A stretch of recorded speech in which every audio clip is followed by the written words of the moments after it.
নমস্কার বন্ধুরা, অনুভব রান্নাঘরে আপনাদের সবাইকে স্বাগত জানাচ্ছি।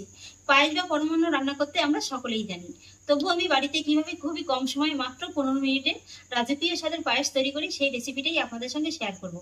আসুন তাহলে দেখে নিন বন্ধুরা আমার আজকের রেসিপিটি। আশা করছি আপনাদের খুবই ভালো লাগবে।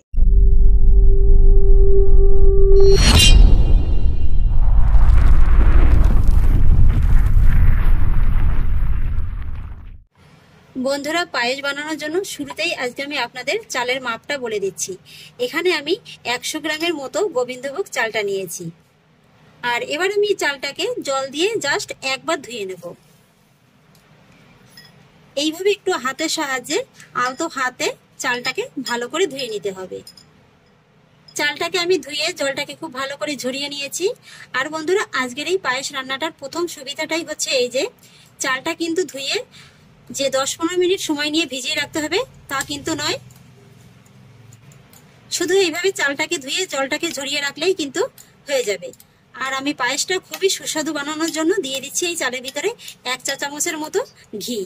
এইভাবে একটু চালের সঙ্গে ঘিটা মিশিয়ে নিলে চালটা যখন দুধের ভিতরে দেওয়া হবে চালটা কিন্তু আর জড়িয়ে যাবে না, আর তাছাড়া পায়েসটাও খেতে খুবই সুস্বাদু হবে। আর এবার আমি এই চালটাকে একটা সাইডে সরিয়ে রাখবো।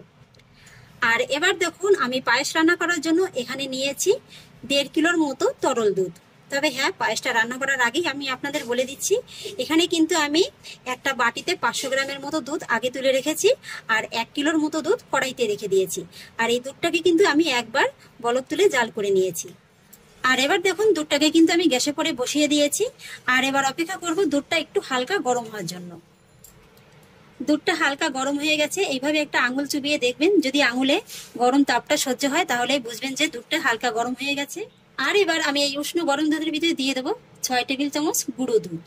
এইভাবে একটু পায়েসের ভিতরে গুঁড়ো দুধটা দিলে পায়েসটা খেতে কিন্তু খুবই সুন্দর হয়, সুন্দর একটা রাজকীয় কিন্তু স্বাদ আসে।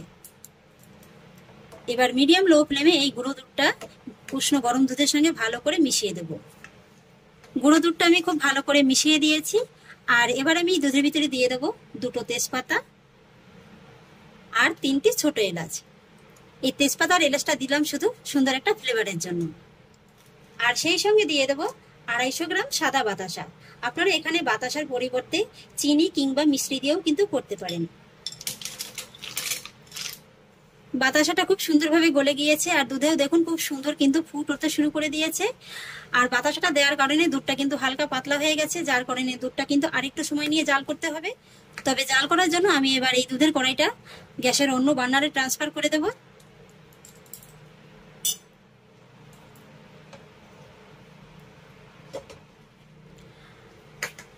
দুধটাকে আমি অন্য বার্নারে ট্রান্সফার করে দিয়েছি। আর এবার গ্যাসের ফ্লেমটাকে কিন্তু একেবারে লোয়ে রেখে এইভাবেই অনবরত নেড়েচেড়ে দুধটাকে জাল করে একটু ঘন করে নিতে হবে। ওদিকে দুধটা জাল হতে থাক, আর সেই ফাঁকে আজকের পায়েসের জন্য প্রধান যেটা কাজ সেটা আমি আপনাদের দেখিয়ে দিচ্ছি। এইভাবে করলে কিন্তু পায়েসটা আপনাদের জাস্ট 15 মিনিটের ভিতরে হয়ে যাবে। এই যে দেখুন, এই বার্নারে নিয়ে নিয়েছি আমি একটি প্রেসার কুকার। প্রেসার কুকারের ভিতরে দিয়ে দেবো সামান্য একটু জল। এইভাবে একটু জল দিয়ে দিলে দুধটা লেগে যাওয়ার কোনো ভয় থাকে না। জলটা যখন এইভাবে খুব ভালোভাবে গরম হয়ে যাবে, তখন যে আমি বাকি 500 গ্রাম দুধ তুলে রেখেছিলাম সেই দুধটা এই প্রেসার কুকারের ভিতরে দিয়ে দেবো। তবে দুধটা দেওয়ার পরে অবশ্যই একটা জিনিস মাথায় রাখবেন, দুধটা যেন প্রেসার কুকারের অর্ধেকেরও অর্ধেক থাকে। দুধটা যদি খুব বেশি হয়ে যায় তাহলে কিন্তু চালটা দেওয়ার পরে এটা উপচে পড়ে যাবে। আর এবার আমি মিডিয়াম হাই ফ্লেমে দুধটাকে একবার প্রথমে ভালো করে জাল করে নেব। ওদিকে দুধগুলো ফুটতে থাক, আর সেই ভাগে আমি আপনাদের আরো একটি কাজ দেখিয়ে দিচ্ছি। আর সেই জন্য নিয়েছি আমি এখানে একটি মিক্সিং জার। জারের ভিতরে দিয়ে দেবো এই 4 চামচের জাস্ট 1 চামচের মতো চাল। আর সেই সঙ্গে দিয়ে দেবো 8 থেকে 10টির মতো কাজু বাদাম। সামান্য একটু জল দিয়ে চাল আর কাজু বাদামটাকে খুব ভালো করে পেস্ট করে নেব। এইভাবে যদি চাল আর কাজু বাদামটাকে পেস্ট করে পায়েসের ভিতরে দেওয়া হয় তাহলে পায়েসটাও খেতে যেমন ভালো লাগে আর খুব তাড়াতাড়ি ঘন হয়ে যায়। এবার দেখুন, দুধটা যখন এরকমই খুব ভালোভাবে ফুটে উঠবে তখন কিন্তু একবার নেড়েচেড়ে দিতে হবে। আর তারপর এই যে ভিজিয়ে রাখা চালটা দুধের ভিতরে দিয়ে দিতে হবে। সঙ্গে সঙ্গে একবার ভালো করে দুধের সঙ্গে নেড়েচেড়ে দিতে হবে। আর তারপর গ্যাসের ফ্লেমটাকে একেবারে লোয়ে রেখে প্রেসার কুকারে ঢাকাটা দিয়ে জাস্ট একটা সিটি মেরে নিতে হবে। এই যে বন্ধুরা, আমি প্রেসার কুকারে একটা সিটি মেরে নিয়েছি। আর এবার কিন্তু গ্যাসের ফ্লেমটাকে সঙ্গে সঙ্গে অফ করে দিতে হবে। আর তারপর এইভাবেই 5 মিনিটের মতো রেখে দিতে হবে। এবার 5 মিনিট বাদে প্রেসার কুকারের ঢাকাটা তুলে দেব।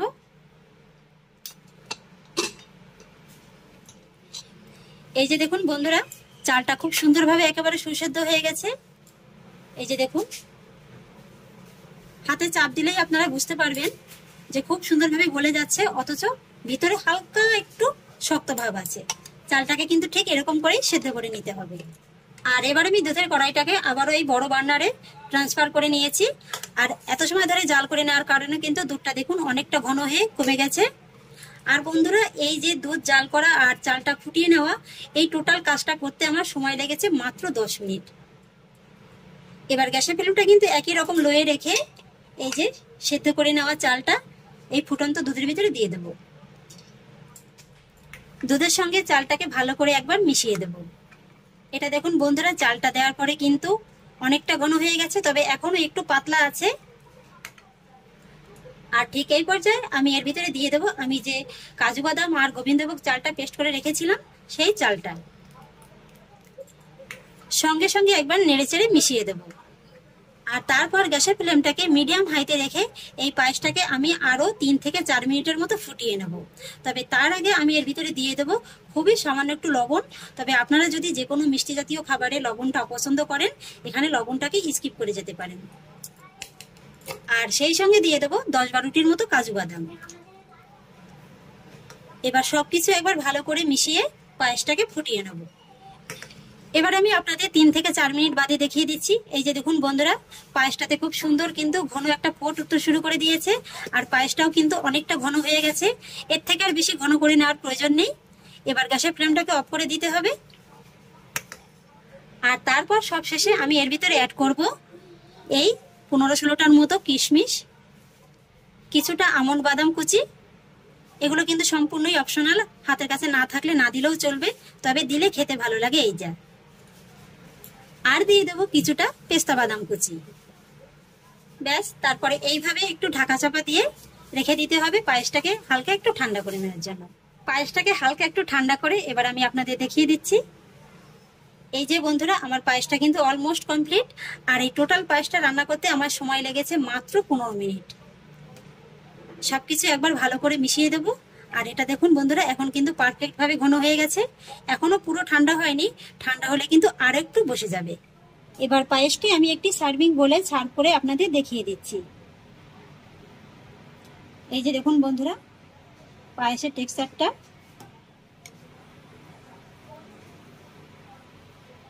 এবার উপর থেকে কিছুটা দেখার সৌন্দর্যের জন্য আমন্ড কুচি আর পেস্তা কুচি ছড়িয়ে দেব। এই যে বন্ধুরা দেখুন, আজকের পায়েসের লাস্ট ফিনিশিং টাচটা দেখতে কিন্তু অসাধারণ লাগছে। এইভাবে আপনারা বানিয়ে যে কোনো শুভ অনুষ্ঠানেও কিন্তু পরিবেশন করতে পারেন, আবার গোপালের ভোগেও কিন্তু লাগাতে পারেন। যে কোনো পুজো পার্বণে এইভাবে কিন্তু ঝটপট পায়েস তৈরি করে ঠাকুরের ভোগে লাগাতে পারেন। আশা করছি বন্ধুরা আমার আজকের এই পায়েসের রেসিপিটি আপনাদের খুব ভালো লেগেছে। যদি ভালো লেগে থাকে তাহলে আমাকে অবশ্যই একটা লাইক এবং কমেন্ট করবেন, সেই সঙ্গে বন্ধুদের সঙ্গে শেয়ার করবেন। আর প্লিজ বন্ধুরা, যদি আমার পরিবারের নতুন সদস্য হয়ে থাকেন তাহলে একটা সাবস্ক্রাইব করে পাশে থাকা বেল আইকনটি প্রেস করে দেবেন। ফিরে আসছি এরকমই পরের অন্য কোনো নতুন রেসিপি নিয়ে। সবাই ভালো থাকুন, সুস্থ থাকুন। ধন্যবাদ।